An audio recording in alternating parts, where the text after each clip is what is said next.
Okay, so here we have Learning Russian Lesson 2. We'll start off just like we did in Lesson 1 with a picture on the right hand side. This is the Три Богатыря.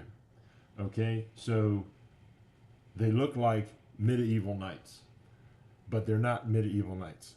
They are unique to Slavic culture. Okay, this predates Russia, this predates Russian Empire. This goes back to the pagan times before even Greek Orthodox made its way to the land which is now Russia and Ukraine and the Slavic states. So, not something that I'm going to spend too much time on now, but it is a very unique part of Russian culture, and it is something that every Russian would know about if you asked them, who were the Bogatyri.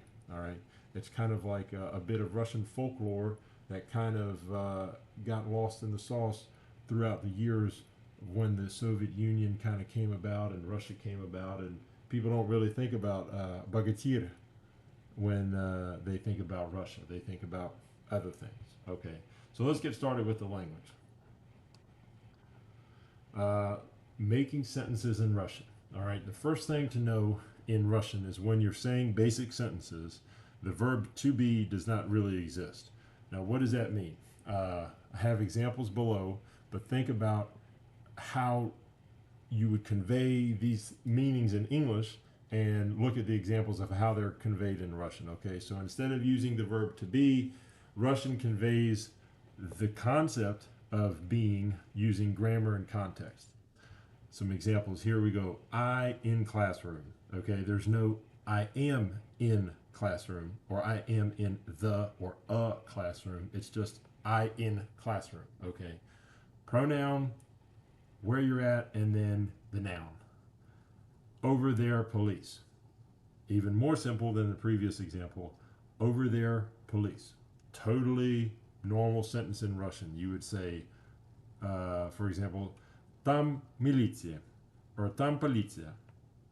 Okay, just literally over there, police. You soldier. You are a soldier. You are the soldier. Ты солдат. That's how you would say that. Just literally, ты, you, солдат.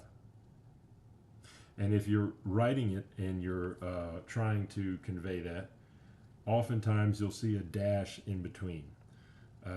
Just something to keep in mind. We won't cover that really in this lesson, but when you're writing, you'll see that to convey like you are a soldier or he is a soldier. You would see like the pronoun, dash, and then that noun. Okay. Next one, where bathroom.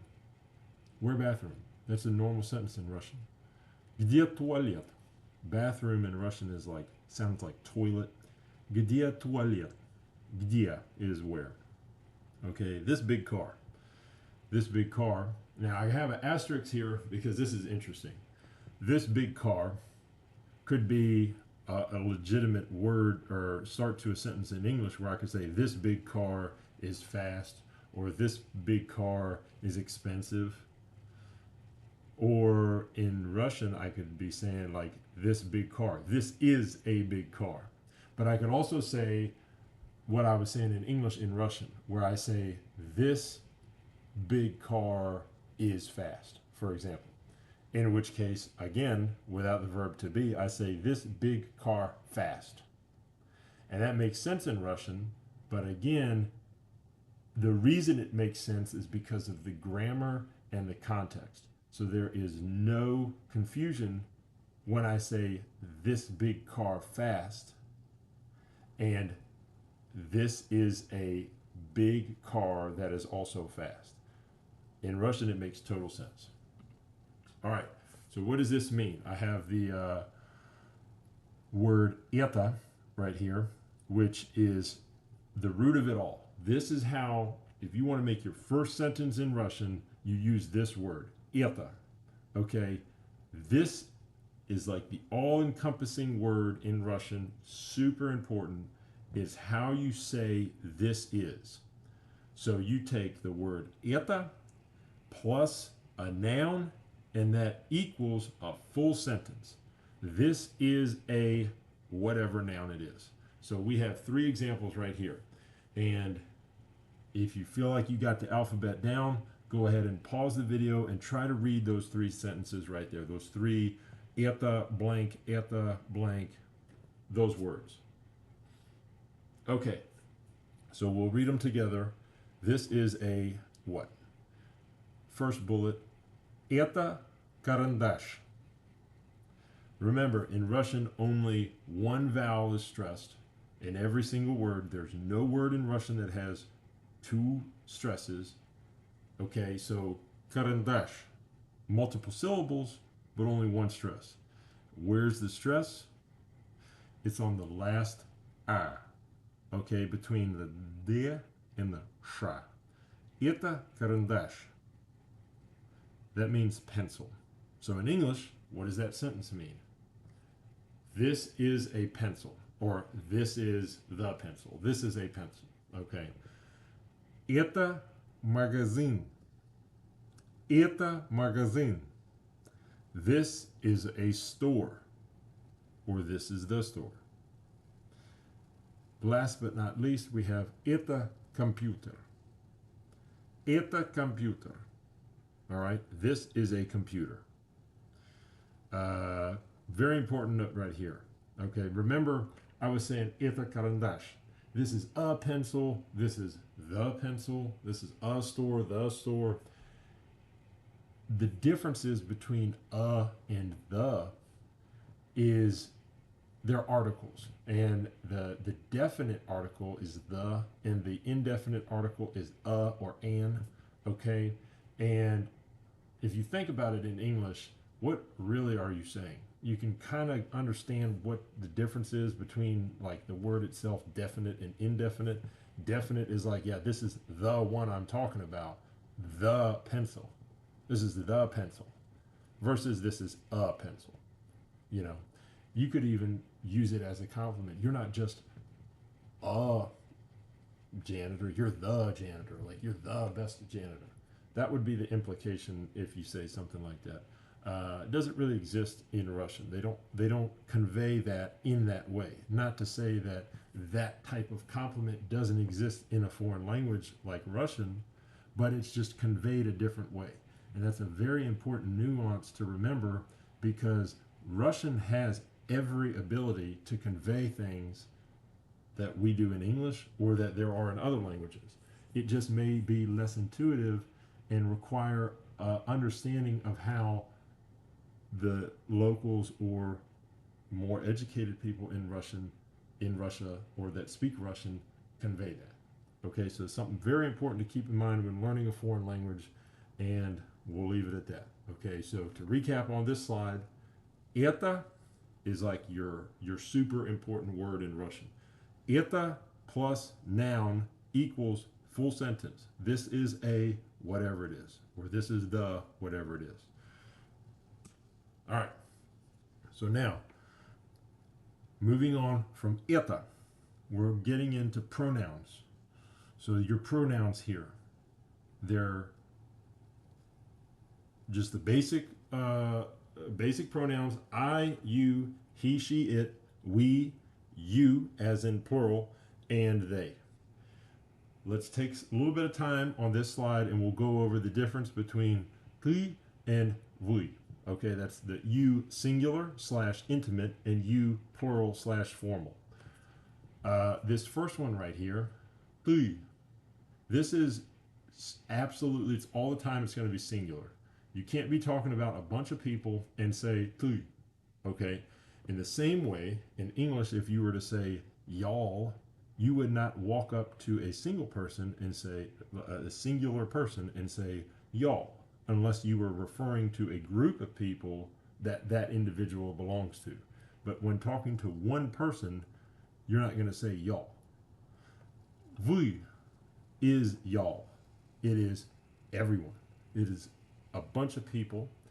It is not one person. It's the plural form of you. In English, it just so happens to be the same word, you and you. Okay.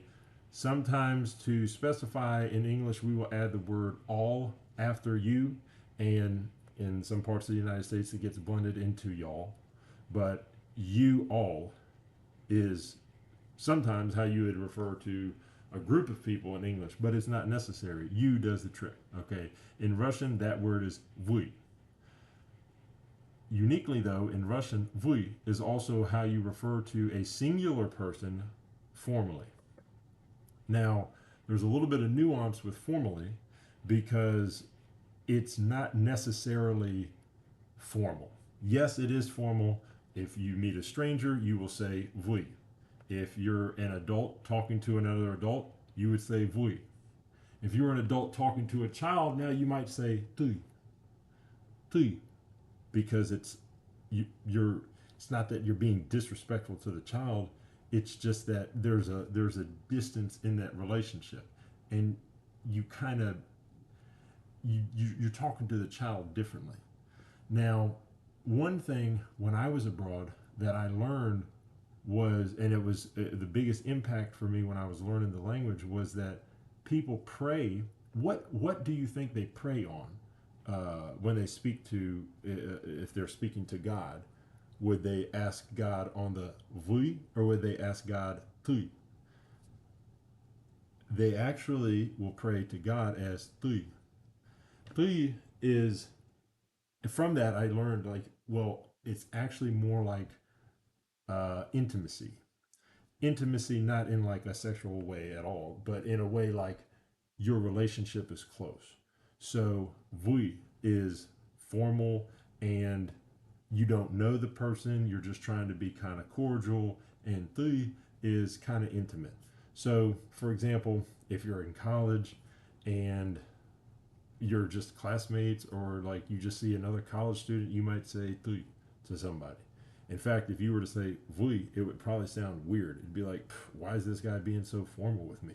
It'd be like, if you called somebody by their title, or if you were in an organization that used ranks or strict titles in some kind of way, if you referred to the individual by their title, their formal title, you may introduce them to the public on that term.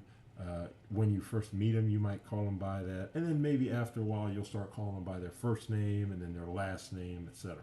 So very similar in that regard to when you would use вы versus ты. When in doubt, use вы, because you can offend people if you switch over to ты too fast. And oftentimes, if you do meet a stranger, sometimes you can ask them permission to switch over to ты. Okay? And if you meet a Russian, maybe you might want to wait for the Russian to tell you, hey, just call me on ты. They would say, можно на ты. You could say that, which means you can't, like, it is, you can speak to me on ты terms. Okay? So you'll hear that. It's not something that they don't consider. It's very noticeable, and they do make a big deal about it. So be careful with this one. When in doubt, use вы. All right? So, to read through these pronouns, the first I, you should recognize this one because it's its own letter, just like I is its own letter in the English language. Yeah. Okay? Yeah. Went over this already. Ты, you. Ты. Он, he. Она, she. Оно, it. Okay? Он, the O is stressed. Она, the A is stressed. The O is pronounced like an because it's not stressed. Оно, the same thing. Он, она, оно. He, she, it. All right. Now, мы, we. Вы, you, plural. Они, the E is stressed. Они, they. Okay? Those are the pronouns. Now, we got some vocab here. You might remember some of these. You might already know some of these. If you do know them, look through the list real quick. We'll read them from top to bottom and see if you can remember what these words are. Okay. First is stole. Stole. Then stool. Stool. The next is часы. Часы. Then it's magazine. Magazine. Last is кольцо. кольцо. All right, and here are the definitions. You have stol is table and stool is chair. Next, часы, clock or watch. Magazine, store. Кольцо, ring. I'd like to point out here too this soft sign. All right, listen to the difference between stool and кольцо. The L here sounds different than the L here. Stool, кольцо, кольцо. The soft sign makes this sound different, and you'll see it with L's all the time. It softens kind of that L to sound less like a L and more like a Y. You see, hear the difference? More like a Y instead of a O. Okay, one is way softer than the other. And keep in mind, the tongue position for soft is going to be pulling it in the back of your mouth instead of just making a regular L sound like you would where you put your tongue on the front of your teeth. All right, it's just how it is. You make that sound differently. So, playing around with this vocab a little bit. How do I say this is a watch? I say, это часы. This is a watch. Это часы. This is a store. Это магазин. Это магазин. This is a ring. Это кольцо. Это кольцо. This is a table. Это стол. This is a chair. Это стул. Okay? It's just that simple. Questions? That concludes the presentation. Thanks for watching.